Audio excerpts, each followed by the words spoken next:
Issue को उसके मैके छोड़ के आ जाओ। मैं तुम्हारे बगैर नहीं रह सकता। पता है तुम्हारे लिए आज करेले बनाए कि अपने हाथों से। बाबा तुम्हें बहुत याद कर रहे थे। क्या हुआ आशिर, तुम यहाँ क्यों खड़े हो? आसिफ भाई, बाबा रूहान के बगैर रह सकते हो? आशिर,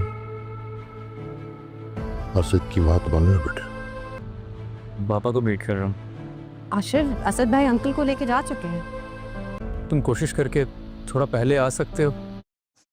आशिक घर में हमेशा वही होता है जो असद चाहता है और आयज़ा चाहती है। आयज़ा प्लानिंग करती रहती है, वह कोई ना कोई गलत चाल चलती ही रहती है। अब जबकि उनके वाले सब ठीक हो जाते हैं तो आशिर हॉस्पिटल में खड़ा हुआ इंतज़ार कर रहा होता है घर लेके जाएगा, लेकिन वो नहीं जानता कि असद तो पहले ही उसके वाले साहब को घर लेके जा चुका है। ईशा आती है, उससे कहती है कि असद भाई तो पहले ही उनको घर लेके जा चुके हैं। वो काफ़ी ज़्यादा हैरान होता है। घर आने के बाद अब वही होता है जो आयज़ा चाहती थी। आयज़ा चाहती थी कि ईशा को घर से बाहर निकाल दे और उसने वही किया।